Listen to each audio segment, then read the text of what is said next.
Welcome to the Deep Dive. Today, we are tackling something truly formidable. We're looking at one of the most intricate, maybe one of the most challenging secret systems in Western esotericism. That's right. We're going back to Elizabethan England to grapple with, well, the massive intellectual structure that is Enochian Magick.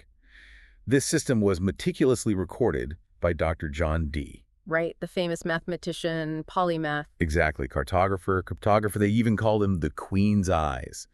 And it was all channeled through his, let's say, rather controversial partner, Edward Kelley, the clairvoyant. And our source material for this, it's really drawn from various practical guides and some pretty deep scholarly work trying to make sense of the thousands, literally thousands of pages Dee left behind. It's a mountain of information. It really is. And our mission today, I think, is key. Yep. We need to unpack why this system functions the way it does. You know, a lot of people see Enochian magic and they think, oh, historical curiosity, weird symbols. Artifacts in a museum case, almost. Exactly. But we're arguing it's something else entirely. It's, at its heart, a really systematic path for profound psychological and spiritual transformation. For someone like Dee, obsessed with maths and precision. Yeah, that makes sense for him. This transformation had to be mapped out. Through geometry, through numbers, through these dense alphanumeric grids. These weren't just symbols, they were intended as actual keys, tools to unlock very specific higher states of consciousness. And the origin story itself is just wild. You've got Dee, this incredible intellect, trying to structure and record everything, and then Kelley, the scryer, the medium. Sometimes reliable, sometimes, well, not. Often problematic. Yeah, but his visions literally created the framework, the architecture of this whole cosmic reality they were exploring. Yeah. It's this strange marriage of the super-rational and the deeply visionary. And that collaboration somehow produced this system with an internal coherence that's just staggering. I mean, people are still wrestling with its implications, what, 450 years later? Incredible. So let's start with the core philosophy.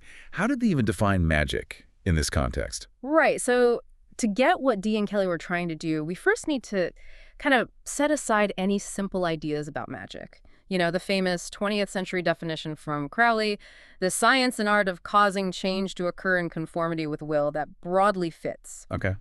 But the absolutely crucial insight, the thing that's really embedded deep in the Enochian work, is the realization that the only real, lasting, meaningful change you can actually make with this system is change within yourself. Ah, so it's not about bending the external world to your will. Not directly, no. The idea is more like the universe in its divine structure is already perfect. The problem isn't the universe. The problem is the practitioner isn't aligned with it yet. You're the component that needs adjustment. Okay, that definitely shifts the focus. It moves it away from, like, casting spells for riches or whatever into something much more demanding, a kind of intense self-development program.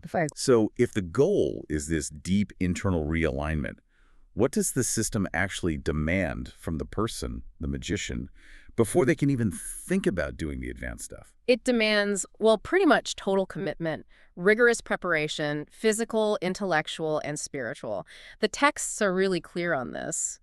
The magician has to become a fit component for the magical universe they want to enter. A fit component. Yeah, think of it less like you're just reading a map of this place and more like you have to learn how to build the spaceship that can take you there.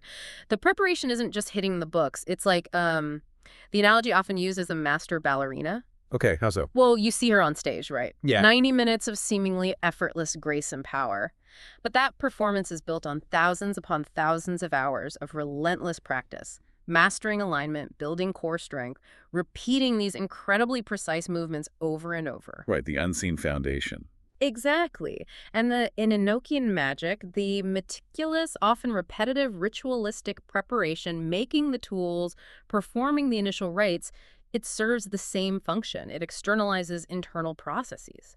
By physically constructing these complex objects, by performing these specific chants and movements, you're forcing your focus, step by painstaking step, until your subconscious mind starts to resonate with the geometric and numerical reality of this Enochian cosmos. So rushing it just doesn't work. It fundamentally can't work, according to the system. The promise of vision, of contact, it just won't manifest because the soil of your own consciousness, your own self, is too shallow. It can't hold the seeds of that higher reality. You haven't built the capacity. This focus on internal alignment, it connects to something else Dee did a lot, which might seem purely religious at first glance. Prayer. His diaries are full of these really long, intense prayers. They are, yeah, and it's easy to misread that. But the source material suggests it wasn't about conventional piety. It was more like a tool. Absolutely. It was pure practical technology within this system. You have to kind of divorce the act of prayer here from conventional supplicatory religion where you're begging for favors. In this context, prayer is a highly sophisticated technique. It's a way for the practitioner to intentionally, consciously plug in to the, let's call it, the highest divine circuitry of the cosmos. Plugging in. How? Not by asking nicely. No, not by asking nicely, not by begging. It's about aligning your own will, your focused intent, with the highest conceivable source of power and order in that cosmic hierarchy. That sounds incredibly bold, almost arrogant, especially for someone in the 16th century. How did Dee justify aiming that high, going straight to the top, without worrying about, divine retribution for hubris or heresy? Well, the justification, the model, really comes from this idea of hierarchical leverage. And the classic analogy used to explain it is King Solomon. Okay, Solomon in the temple. Exactly. So the story goes, Solomon's about to take on this massive task, governing a huge, potentially chaotic kingdom and building the temple, this focal point of divine connection. What does he do? He doesn't start by haggling with local spirits or praying for a good harvest. He aims higher. He goes straight to the absolute top, the source of wisdom itself. And he boldly asks for the intellectual capacity to govern justly, to manage this complex task in alignment with divine order. And because it wasn't a selfish request. Precisely. Because it was a profoundly mature request aimed at cosmic harmony rather than personal gain, it's granted instantly. And this act does something crucial. It puts Solomon in a unique position in the spiritual hierarchy. He's now working with the divine consciousness above him. But critically, this alignment gives him the authority, the spiritual weight, to compel the lower forces, the elemental spirits, the jinn, even infernal forces, to also serve that same divine orderly purpose. So he gains leverage downwards by aligning upwards. That's the principle exactly. The Enochian magician, through all this meticulous preparation and alignment via prayer and ritual, is seeking that same kind of positional leverage within the cosmic structure. This whole approach, this systematic creation of hierarchies, grids, precise structures, seems to have roots in Dee's earlier work, specifically his fascination with a mysterious text called the Book of Soiga. Ah, yes, Soiga. Absolutely foundational. The sources say this book basically gave him the core methodology he'd later use for the angelic communications. It really did. Soiga was the crucial intellectual proving ground. Dee was utterly mesmerized by it, especially its enormous tables of letters. There's one part that describes, conceptually at least, 36 massive grids, each 36 by 36 letters. 36 squared, 36 times. Yeah. That's huge. It's staggering. A conceptual cube of 46,656 squares filled with letters. Dee saw this, or seemed to see it, as potentially holding some kind of source code for reality itself. And his intense struggle with this book, trying to decipher it, established the core process he and Kelley would later use with the angels. Which was the process of distillation. Taking these immense, seemingly chaotic fields of data in Soiga's case, these huge letter squares, and learning how to extract smaller, highly concentrated, information-rich patterns or names from them. So it wasn't just about cracking a code in Soiga. It was more about training his mind. It was about training his mind to handle that kind of information density, yes, to see the potential for structured meaning within apparent chaos. Soiga presented this overwhelming flood of alphanumeric data. It taught him to swim in that ocean. So when the Enochian angels started dictating their tables, the Great Table, the calls, they used the exact same method. How so? They'd provide these big, dense grids of letters, and then they'd give very specific, often complex instructions for Kelley to derive specific names, sigils, angelic powers, from tiny, carefully selected subsections within those larger grids, following intricate paths or patterns. So the act of finding the signal in the noise, of combining, shuffling, reducing this information, it's not just intellectual work. It's meant to be a magical act itself, like mimicking creation. Exactly like mimicking creation on a small scale.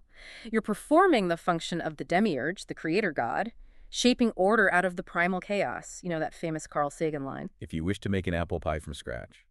You must first invent the universe. Right. In this system, to create your functional Enochian magical universe, you first have to participate in this process of incremental distillation. You have to engage with the raw, chaotic potential and demonstrate your ability to extract order, thereby attuning yourself, proving yourself ready to work within that structured cosmos. Okay, that sets the stage perfectly. We understand the philosophy, the mindset required. Let's move on to the actual tools, the hardware, as you called it, that they received during that initial phase, the Heptarchia Mystica period. Right, these are the foundational implements. And it's interesting, as you said, later systems like the Golden Dawn tended to sideline these a bit, see them as just preparatory steps. But for Dee and Kelley, they were essential. Absolutely vital. They spent years receiving and working with just these items: the ring, the holy table, the Lamen, and the Sigillum Dei Aemeth. These were the necessary components for that initial, deep, psychological attunement. Let's start with the Ring of Solomon, apparently delivered by the Archangel Michael himself. Yes, and Michael reportedly emphasized its importance right away, saying something like, "Without this, I shall do nothing." Its power seems anchored in those 4 letters inscribed on it. P-E-L-E, P-E-Le. Which means? Wonder worker, or miracle worker. It signifies the potential for divine action through the magician. And the sources point out something really fascinating about making it. They insist that if you can't make a real magic ring out of plain paper, you won't be able to make one out of solid gold either. Isn't that striking? It really is. For Dee, Mr. Precision, Mr. Empirical Observation, why would the physical substance suddenly become irrelevant? You'd think he'd want the purest gold, the finest craftsmanship. I think it tells you everything about the radical psychological shift the system demands. Remember, this is the 16th century. Material wealth, elaborate physical construction, these things often did signify spiritual power or divine favor. Sure, building a cathedral versus a wooden shack. Right. So, by insisting that the ring's virtue lies entirely in the belief and the inner resonance that the magician projects onto it, making the paper version potentially just as powerful as the gold one, the system forces a fundamental shift. It compels the practitioner to prioritize the mental construct, the focused will, over the physical object itself. So the magic isn't in the gold. The magic is in the magician. The gold doesn't make the ring work. The magician makes the ring work by aligning their own subconscious resonance with the meaning of Pele, with the concept of being a wonder worker.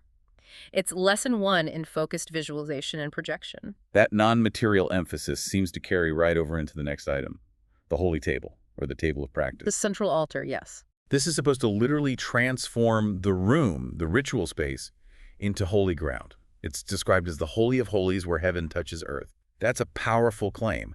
How does its design achieve that? Well, the table is the sacred geography of the whole operation. Its design is very specific.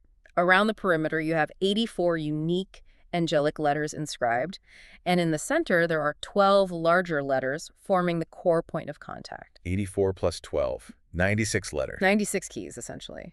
And the main ritual to activate the table, to bring it online, so to speak, involves the practitioner chanting the angelic names associated with all of these letters in the angelic dung for 7 complete rounds, sequentially. 7 rounds, chanting 96 angelic names each time. That sounds exhausting. Oh, it is. Physically, mentally, spiritually exhausting. But that's part of the point. The repetition, the 7 rounds, it's a classic technique for raising and focusing psychic or spiritual energy. Well, building up a charge. Exactly. And the sustained, meticulous vibration of these specific angelic names, spoken with intent, in a particular cadence. It forces a tangible shift in the practitioner's state of consciousness. The names themselves are like tuning forks. By vibrating them repeatedly for that extended period, the magician moves beyond just intellectually recognizing the symbols. They start to integrate them into their deepest unconscious patterns. You're essentially booting up the table's operating system, charging the space, and transforming that ordinary room into the sacred sphere of the Heptarchia Mystica. Okay, so we have the ring for the magician's potential, the table for the sacred space. Next comes the Lamen, the breastplate worn by the magician. Mm-hmm. Its function is described as linking the magician, the imperfect microcosm, to the perfection of the holy table, the macrocosm. But why does the description explicitly say the Lamen is flawed by a slight imbalance? Why represent the human element as inherently flawed? I think it's acknowledging a fundamental truth within this worldview. The holy table represents the ideal, the flawless divine order, the perfect blueprint of the universe. The Lamen, worn over the heart, represents the magician aspiring, striving, but inherently imperfect, still bound by human limitations. So the flaw is necessary. It's necessary because it acknowledges the gap, the distance, between the current state of the human and the perfection of the divine. By consciously wearing this flawed reflection, the slightly imbalanced design, the imperfect self is actively ritually linking itself to the perfect pattern of the table. The Lamen becomes an instrument of connection, yes, but also of conciliation, of aspiration. It's a constant, tangible reminder that you are working towards alignment, not that you've already achieved it. A symbol of the journey, not just the destination. Beautifully put, yes. All right, finally, in this initial set of tools, we get to the big one, the most complex. The Sigillum Dei Aemeth, the large wax disc, sometimes several, placed on the holy table. The seal of the truth of God. And the story around its construction, particularly the error Dee made in its later correction, is one of the most fascinating parts of this whole thing. Let's really unpack that. Yeah. There was a critical error in Dee's original drawing. There was. But first, to grasp why it matters so much, we need to quickly touch on gematria again. Okay. The number-letter correspondence. Right. In systems like this, gematria isn't just a game. It's seen as reflecting a deep underlying structure of reality. Every letter has a numerical value, and the total value of a word or a name reveals its essential nature, its connection to other concepts with the same value.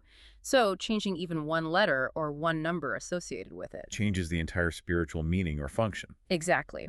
So much later, scholars meticulously examined Dee's own drawings of the Sigilum Dei Aemeth, specifically the complex outer ring filled with names and numbers, and they found a tiny but absolutely fatal flaw. In one specific spot, a character derived from a divine name was associated with the fraction or number y14 instead of y15, just one digit off. Okay, one digit.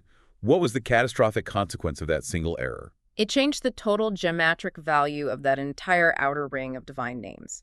If you calculate the sum using Dee's published version, the flawed I-14 version, the total comes out to 440. 440. 440 is the numerical value of the Hebrew word meth, M-E-P-H, which means dead, inert, lifeless. Wait, so the version Dee published, the one people might have been copying for centuries, was essentially a dead circuit, a spiritual golem, inactive because of one wrong number. That's the implication, yes. An incredibly complex, beautiful design rendered spiritually inert by what seems like a single transcription error. But here's the kicker. If you correct that one number, change the y14 to y15. What happens to the total? The total sum changes to 441. And 441 is? 441 is the precise geometric value of the Hebrew word Aemeth, A-E-M-E-T-H, meaning truth. Wow. So correcting that one digit literally transforms the sigillum from dead to truth, from an inactive talisman into a functional dynamo. Precisely. It's incredibly powerful evidence, proponents would argue, that the system isn't just arbitrary symbols, that it adheres to some kind of hidden but rigorously precise mathematical and spiritual law. It also raises questions, doesn't it? Did Dee know? Did he obscure it intentionally to protect it? Or was he himself still figuring it out? We don't know for sure. Fascinating possibilities. Okay, so assuming we have the corrected Aemeth version, what is the sigillum actually for? You called it a multidimensional dynamo earlier. Great. It's crucial to understand it's not just a flat disk. When you really look at the intricate, interwoven patterns, the names spiraling inwards and outwards, you start to see that the sigillum is formed by the interlaced names of 7 distinct sets of 7 divine beings. Planetary archangels like Zaphiel, Michael, Gabriel, yes, but also other orders of angels and god names. So the lines aren't just decoration. Not at all. When you trace these divine names, the whole thing stops looking flat. It implies a structure, a complex three-dimensional matrix, like a dense magical basket or a kind of energetic netting woven from these letters of power. A 3D energy field generated by the names. That's the idea. So when the scrying stone, or the black mirror, the tool used for visions, is placed right in the center of this sigillum on the holy table, it's not just sitting on a plate. It's sitting within this incredibly dense intersection point of layered divine consciousness. The sigillum acts like the focusing array, the processor, and the scrying stone is the monitor screen for this magical computer, designed specifically to receive and display the signals broadcast from the Enochian cosmos. Okay, the hardware is set up. Ring, table, Lamen, sigillum. Dee and Kelley are prepared. This brings us to the core of the system, the communications themselves. The final and most famous phase, Enochiana. Named after the biblical patriarch Enoch, yeah. Supposedly, he received the original divine wisdom directly from God or the angels. And the absolute centerpiece here is the angelic language itself and the 48 calls, or keys, delivered in that language. And this is where we have to be really clear. Enochian isn't just glossolalia or inspired gibberish. The scholarly consensus, even among skeptics of its origin, is that it functions like a genuine language. It has rules. It has recognizable grammar, syntax, a consistent vocabulary. You can trace word meanings across different calls, and they hold up. It seems to have been dictated as a coherent, internally logical, albeit highly unusual foreign language, not just random magical-sounding words strung together. And the way they received it was just extraordinary. Dictated letter by painstaking letter to Kelley while he scried. Often under great duress, yes. But there's that strange detail. The first few calls, the most foundational ones, were dictated backwards. Why on earth do it that way? Well, according to Dee's records, the angels or the intelligences communicating explicitly stated they do it for safety. They seemed genuinely concerned about the raw power contained within the words themselves. Power to do what? Potentially cause spontaneous, uncontrolled metaphysical effects. Maybe damage Kelley or Dee or even the physical surroundings if delivered straightforwardly before they were fully prepared. By dictating them backwards, letter by letter, they provided the raw material in a kind of safe, inert form. Like delivering explosive components separately. Exactly. It forced Dee to do the intellectual heavy lifting of reversing the letters, assembling the words, figuring out the pronunciation and meaning, which, of course, was another crucial part of his own attunement process. He had to wrestle with the language itself to truly understand it. And this inherent complexity, the fact that it's a real language received under strange circumstances, leads directly to a big practical problem for anyone trying to use it today. Yeah. The pronunciation debate. Ah, yes, the great Enochian pronunciation controversy. The most famous sticking point seems to be the Golden Dawn's approach, where they basically inserted Hebrew vowel sounds everywhere. That's the dominant method many people encounter first. The Golden Dawn, in their effort to make the language sound perhaps more flowing or conventionally magical, developed a system where they inserted default Hebrew vowel sounds after almost every Enochian consonant. How does that actually change things? It drastically alters the rhythm, the feel, the whole sonic texture of the language. For instance, take a simple single-syllable Enochian word like zims, Z-I-M-S. It means clothing or vestures. Pretty straightforward. Oh, right. In the Golden Dawn phonetic system, that becomes something like zod-e-mezod. 4 syllables instead of 1. It completely changes the vibrational quality, the pacing, everything. So the big question for a practitioner is, does it matter if I use the Golden Dawn method, or if I just try to sound out the letters as best I can based on English phonetics, am I going to break the spell? Will the angels hang up on me? Haha. Well, the practical insight offered by many experienced practitioners and echoed in some of the source analysis is probably not. The key seems to be sincere effort and focused intent. How so? There's this wonderful evocative analogy that gets used. Imagine a tiny mouse suddenly hops onto your shoe, looks up at you, and starts speaking your native language. Okay, unexpected. Right. Now, are you going to critique its terrible accent, its limited vocabulary, the squeaky way it talks? No, I'd be absolutely stunned it was talking at all. Exactly. You'd be impressed by the sheer fact of communication. The argument goes that the angels, or these intelligences, are likely similar. They appreciate the sincere effort to bridge the gap, to speak their language, however imperfectly, which kind of renders the whole technical pronunciation debate secondary to the magician's focus, will, and genuine intent to connect. So make your best effort, focus your intent, and don't get too hung up on sounding perfect. That seems to be the pragmatic approach, yes. Yeah. The power is less in perfect phonetics and more in the alignment and energy you bring to it. Okay, now the ultimate synthesis of this language, the hierarchies, the whole cosmology, it's all contained within the Great Table. The masterpiece, yes. Famously called the Rosetta Stone of the system, it supposedly demonstrates how everything in heaven and earth is indeed connected to everything else. It's a huge claim. Let's try to break down its architecture. It really is the master chart, the grand unified map of reality as presented in this system. It's incredibly dense. It manages to integrate the purely visionary components like the 4 watchtowers, representing the 4 elements. Fire, water, air, earth. Right. And each watchtower has its own detailed hierarchy. A king, 6 seniors, various ranks of angels, all associated with specific parts of the tablet. But then it connects these elemental realms to the mundane world, specifically to 91 parts of the Earth, which seem to correspond to geographical regions or zones of influence across the globe, each governed by specific angels from the table. So elemental forces linked to geography. Yes. And then, crucially, it also links upwards to the celestial spheres, to the 30 airs or aethers, these concentric rings of spiritual reality surrounding the Earth, which we'll get into more detail about later. It sounds incredibly intricate. How was this even received? Again, letter by painstaking letter, dictated to Kelley, arranged by Dee according to angelic instruction. The sheer interlocking complexity, the internal consistency of this vast structure received in such a fragmented way is honestly one of the strongest arguments proponents make for its non-human origin.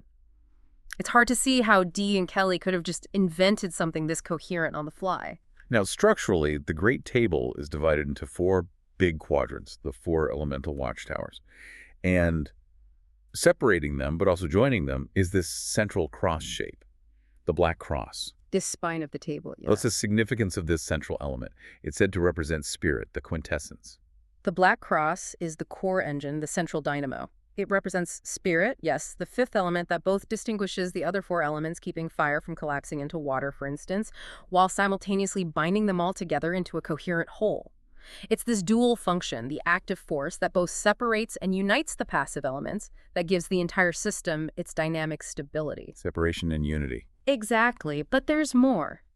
The Black Cross isn't just about harmony. It also holds the secrets to the, let's say, more challenging aspects of the hierarchy, the forces that need to be understood and integrated, not just ignored or bypassed. You mean the wicked angels mentioned in the sources? That's part of it, yes. The system isn't naive.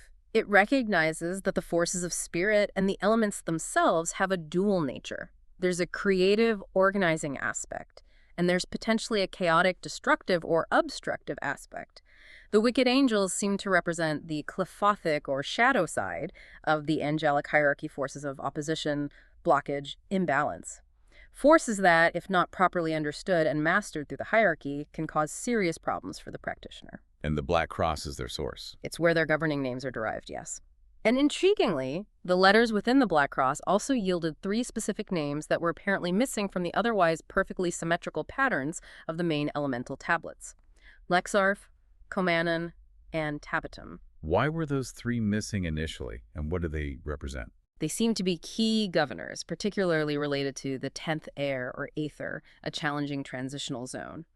The fact they were missing from the main tablets and had to be specifically derived from the central Black Cross, the heart of spirit itself, is significant. It suggests they aren't just part of the straightforward elemental hierarchy. They represent forces inherent in the binding quintessence itself, perhaps the tension between unity and dissolution, order and chaos that exists at the very core.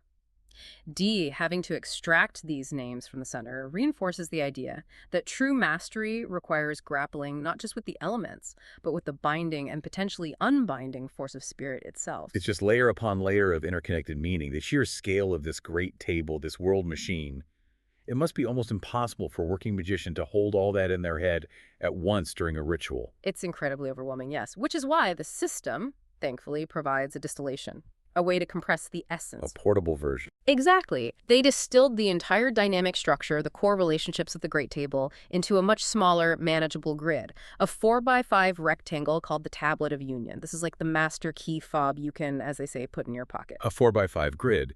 How can something so small possibly encapsulate that massive Great Table? It's about the relationships represented. Yeah. Look at its structure. It has 4 vertical columns corresponding to the 4 elements, but read in a specific order. The crucial part is the leftmost column, representing spirit. If you take the first letter of each of the 4 angelic names listed vertically in that column, they spell EHNB. EHNB. Right. Now, this EHNB isn't just another angel name. It functions as the archangel of the archangels of the elements.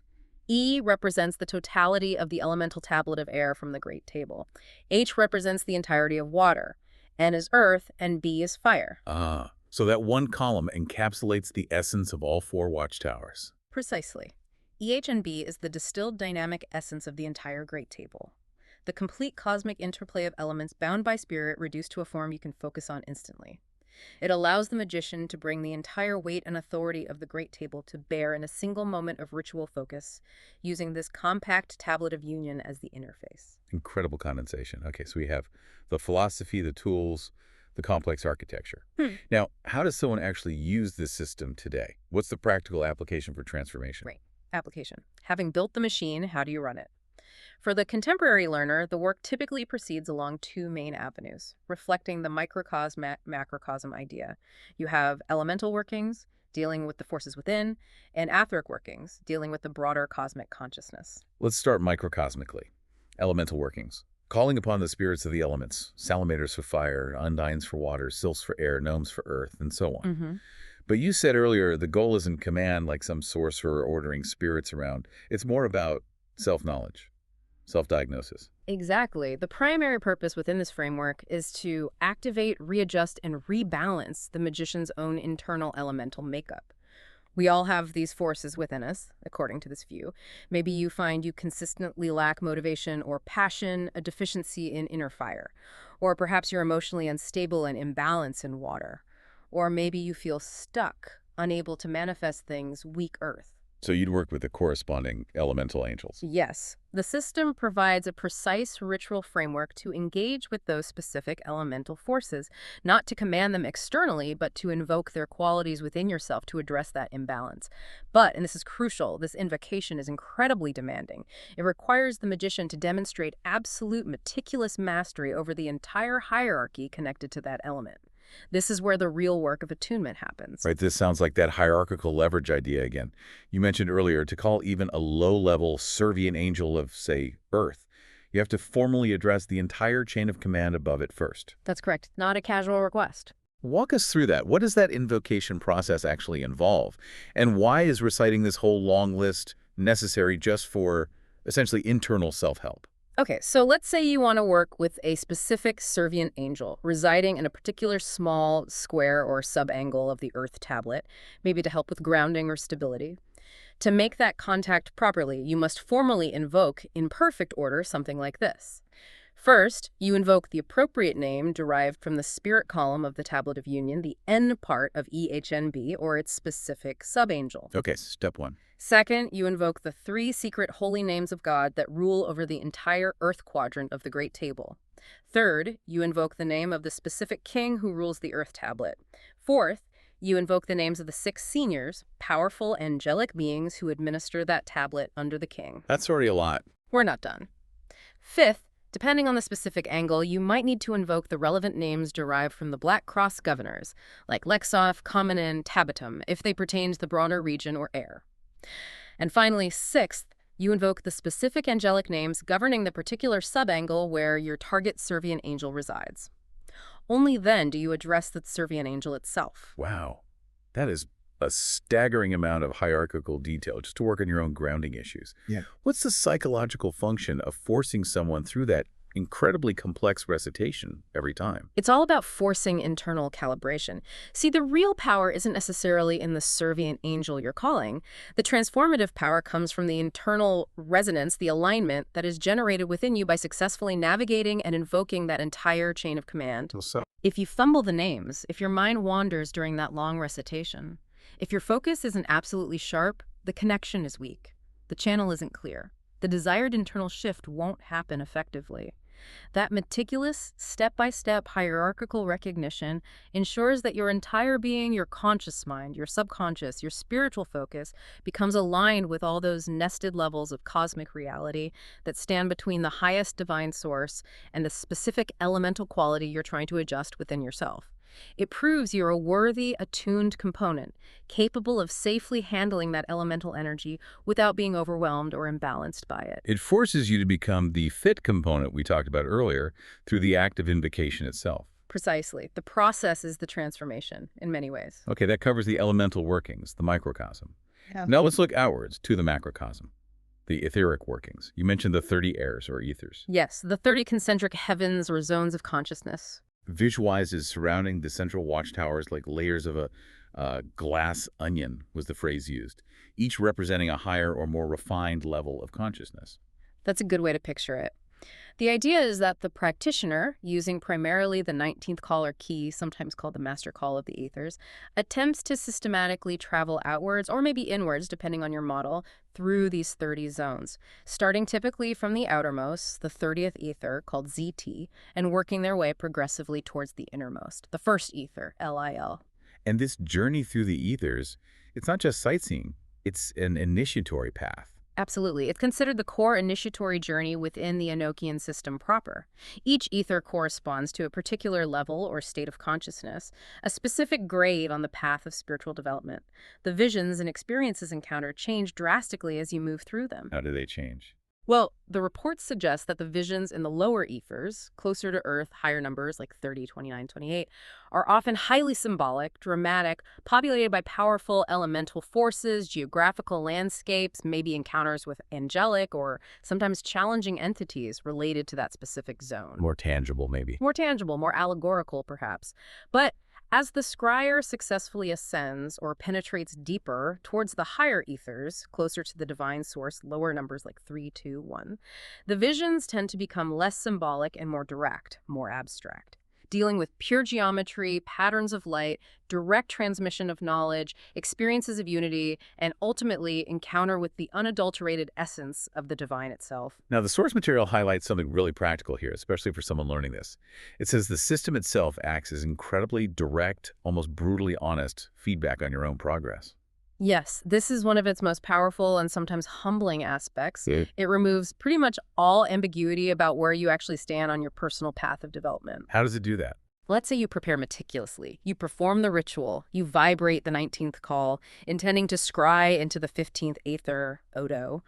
But the vision, when it comes, is just murky, confused, forced. Or maybe angels appear, but they seem distant, they won't speak, they won't engage with you. Or maybe you just can't get a clear vision at all. What does that tell you? It tells you very clearly that your current level of consciousness, your personal initiatory grade, isn't yet sufficiently refined or balanced to successfully process the vibrational frequency, the information content of that 15th aether. Your receiver isn't tuned properly for that channel yet. So, unlike just feeling vaguely blocked spiritually, the system points to a specific level you haven't integrated yet. It defines the obstacle. Exactly. It defines the obstacle that needs to be overcome for your own growth. It eliminates guesswork. The failure itself becomes diagnostic. The magician is then prompted to go back to their diaries, look at the records of the last aether they did successfully enter, maybe the 16th or 17th. What challenges did they face there? What lessons were presented? The answers often point directly to the specific psychological block, the elemental imbalance, the lack of focus, or the weakness of will that needs to be addressed before they can successfully tackle the 15th. It's a self-correcting spiritual engine, then. Failure is just data for the next attempt. Precisely. It demands honesty and self-reflection. And when that attunement is achieved, when the practitioner successfully refines themselves to the point where they can clearly perceive and interact within a given ether, the experiences reported are often profoundly transformative. The source material gives examples of incredibly visceral, life-changing visions like achieving a state of ecstatic union with a vast being of pure light and knowledge upon finally reaching the threshold of the 30th ether. These aren't just intellectual exercises. They're designed to be deeply experiential. And as we sort of wrap up this exploration, it feels important to circle back to the immense responsibility that this system seems to place on the practitioner. You know, Archangel Gabriel's supposed final words to Dee and Kelley really capture this. He tells them, essentially, okay, we've given you the books, the tables, the keys. Now you examine them. You confer one place with another. You learn to be perfect for the practice and entrance. The training wheels are off. Completely. The intelligences, whatever they were, delivered the raw system. But the incredibly difficult, potentially lifelong work of actually internalizing it, understanding its depths, and safely, effectively practicing it, that falls entirely on the individual. Which leaves us with a huge lingering question, doesn't it? How did this happen? How could Dee and Kelley, working together over years, often under difficult conditions, sometimes separated physically, how could they possibly receive a system of this sheer scale, this technical depth, this rigorous internal mathematical and linguistic consistency, dictated backwards, letter by letter, based on concepts Dee himself was only just beginning to fully explore? It's the million-dollar question. The very existence of this complex architecture, it stands as this profound challenge. Yeah. You have to seriously entertain the possibility that they were, in fact, in genuine, sustained communication with non-corporeal intelligences of a significantly higher order beings capable of designing a coherent mathematical universe and transmitting it. That's one possibility. Or the alternative is perhaps even more staggering, that the human mind itself, when pushed to its absolute limits through intense ritual, through deep engagement with mathematics and symbology, through disciplined visionary practice, is capable of generating from within itself an architecture of reality far more vast, detailed, internally consistent, and potent than our current models of consciousness can even begin to account for. Either explanation is world-changing, really. Exactly. Either way, what Dee and Kelley left behind is more than just a historical curiosity. It's a functioning system. A tool explicitly designed, it seems, to allow you, the practitioner, the listener, to measure the true limits and perhaps the true potential of your own soul.